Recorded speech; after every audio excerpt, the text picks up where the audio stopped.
gok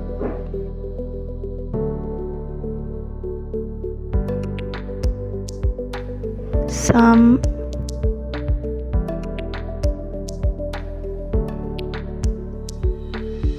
lai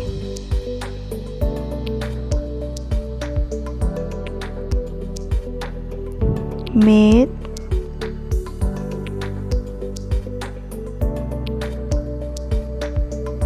pa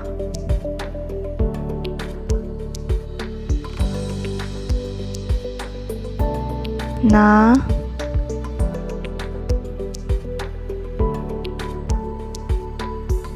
chill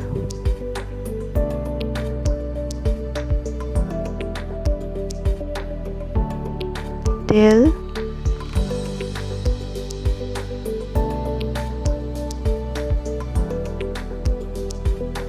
khâu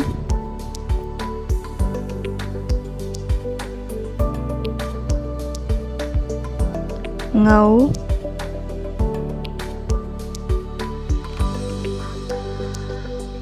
thấu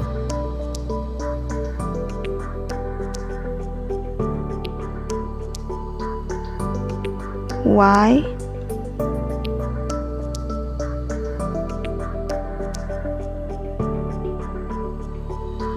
yang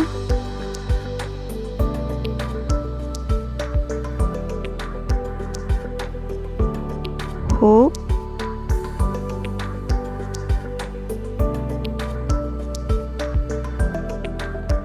un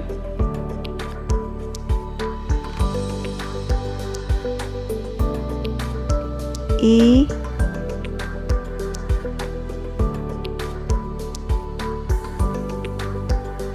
farm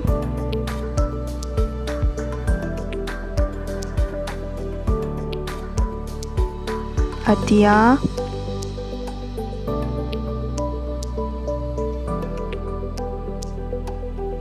gok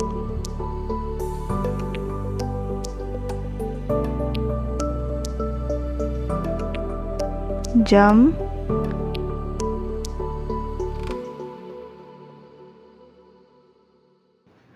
rai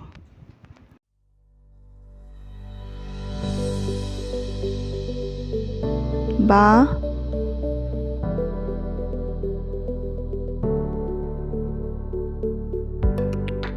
jill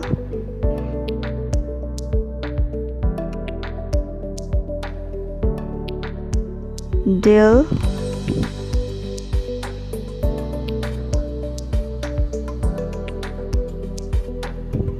go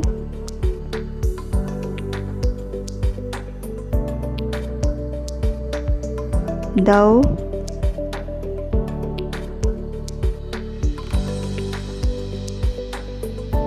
bum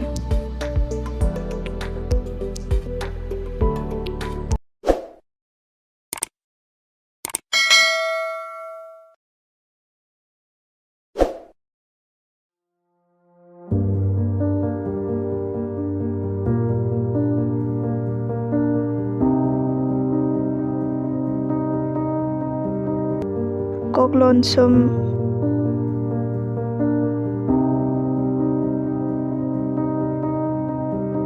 lai lôn sum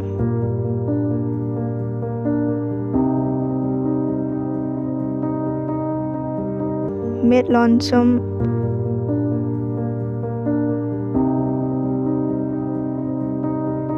pa lôn sum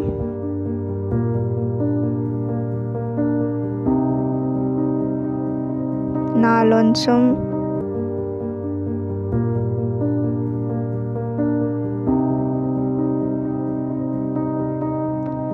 til lôn sum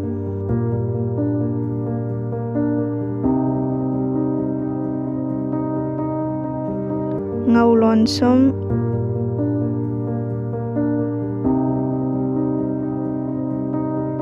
y lôn sum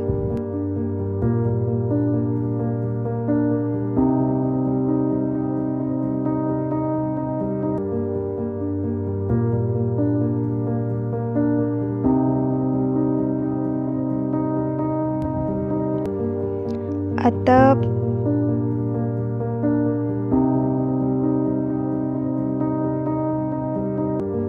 enough,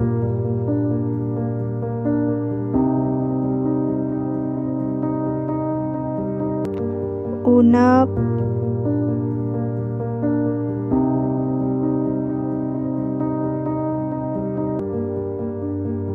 enough,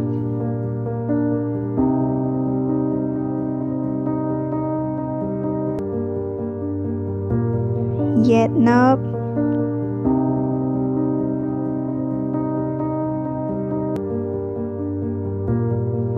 enough,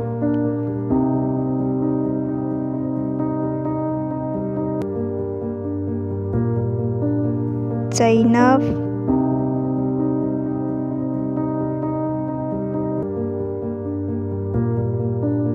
nung,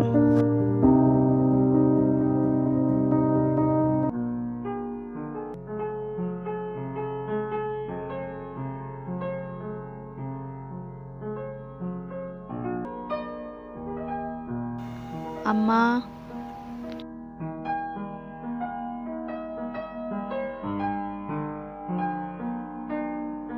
ani,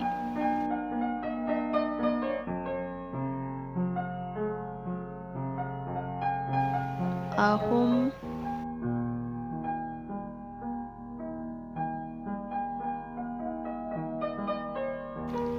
mari,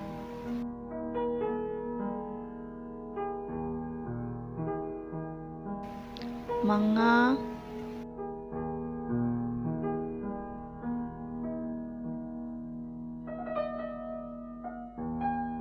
taruk,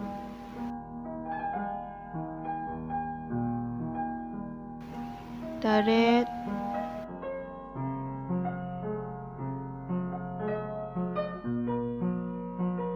nipal,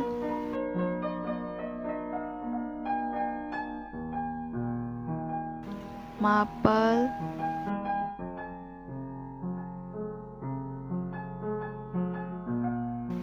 amadafuntara,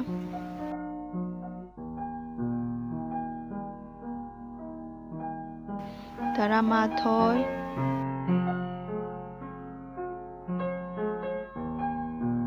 taranithoy,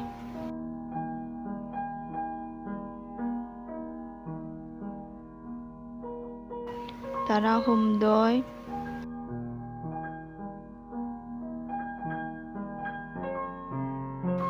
taramari,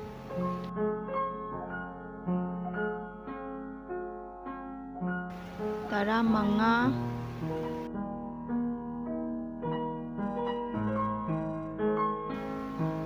tarataruk,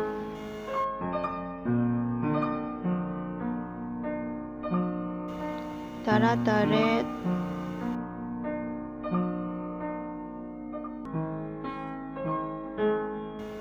taranipal,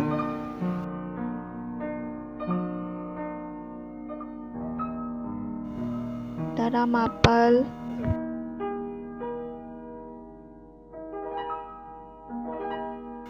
kun,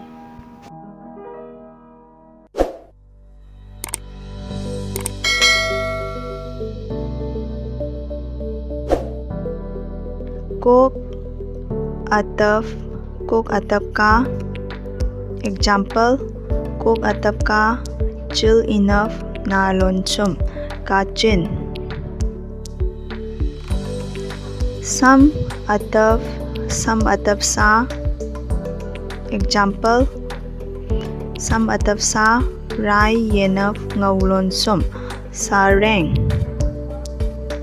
Hojik amuk enough amuk yang minase. Kok enough, kok enough ki. Example, kok enough ki, hook onap mid lonsum, home ki home. Meet enough me.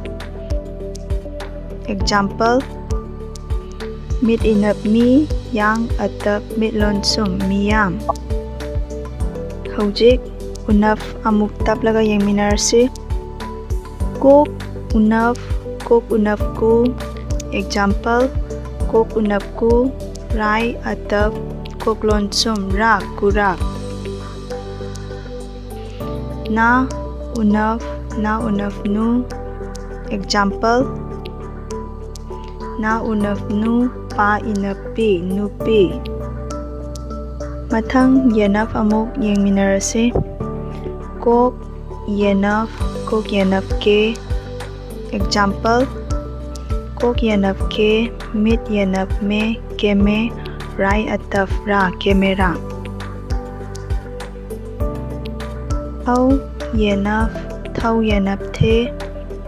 Example, thau yenaf the ba ataf theba. Mathang chainaf amuk lokhachari. Kok chainaf kok chainaf kai. Example, kok chainaf kai sam ataf lailon sum sal kai sal. Mit chainaf mai.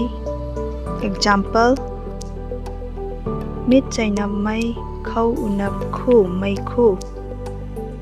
Onaf ki amuk yengminarase. Kok onaf ko.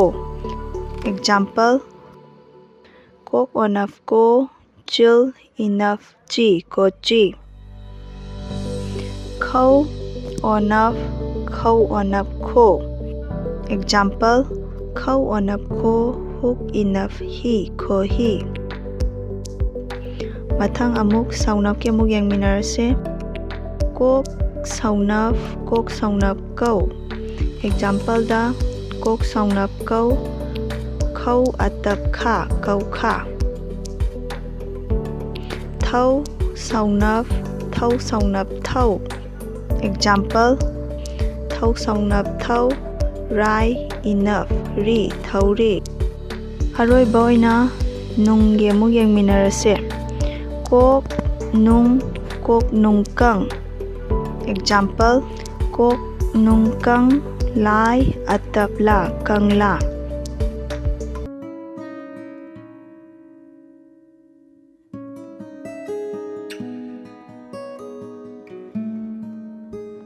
Sajibu sam jil inaf ji saji ba unaf bu sajibu. Kalen kok atap ka lai yenaf nalon sum len kalen. Inga i ngau ataf nga inga. Ingen i ngau yenaf lailon sum ngel ingel. Thawan thau wai ataf nalon sum wan thawan. Langban lai ataf ngaulon sum lang ba nalon sum ban langban. Mera mit yenaf me rai ataf ra mera. Hiyangai huk inaf hi yang atap ngaulon sum yang hiyang gok chainaf gai hiyang gai. Poinu pa onaf ilon sum poi na unaf nu poinu. Wakjing wai atap koklon sum wak chil inaf ngaulon sum jing wakjing. Phairel pham atap ilon sum phai rai yenaf lailon sum rel phairel. Lamta lai mitlon sum lam til atap ta lamta.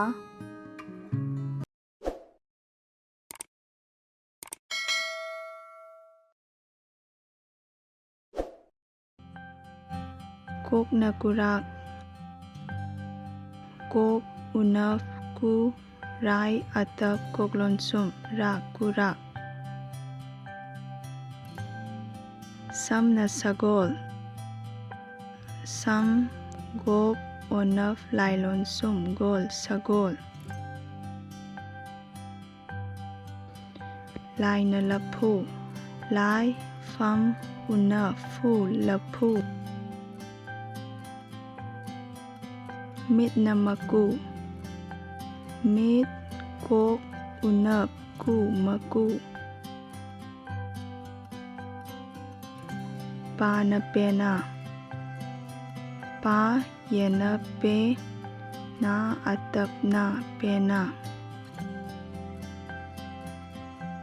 na nanungsa na onap ngaulon sumnong sam atap sa nungsa chin na saisu chin chainap chai sam unap su saisu til na ta til atap ta til na ta khâu na kharung khâu rai unaf ngaulon sum kharung ngau na nga ngau ataf nga ngau na nga thau na tharoi thau rai onaf i roi tharoi wai na wahong wai ataf wa huk onap ngaulon sum hong wahong yang na yen yang yenaf nalon sum yen huk na hui huk unaf i hui un na uchek un chil yenap koklon sum chek uchek i na il i lailon sum il fam na phak fam koklon sum phak atia na angang atia ngau atap ngaulon sum ngang angang gok na gada gok dau atap da gada jam na jal jam atap lailon sum jal rai na railgari rai yenaf lailon sum rail gok atap ka rai inaf re railgari ba na bus ba sam bus jil na joker jil onap jo kok rai kar joker dil na dambur dil milon sum dam ba unaf rai bur dambur gau na gari gau rai inaf ri gari dau na dulok dau unap du lai onap koklon sum lok dulok bham na barat bham atap ba rai tilon sum rat barat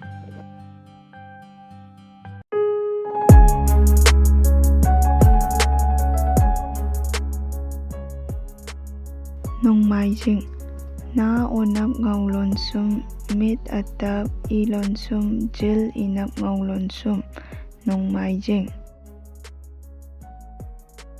ningthaukaba na inap ngaulon sum thau saunap kok ba ningthaukaba leibak pokpa lai chainap ba atap koklon sum pa onap koklon sum pa leibak pokpa yumsa kaisa yang unap mitlon sum sam kok chainap sam yumsa kaisa sagol sen sam gok onap lailon sum sam yenap nalon sum sagol sen irai i rai atap ilon sum irai thangja thau atap ngaulon sum jil thangja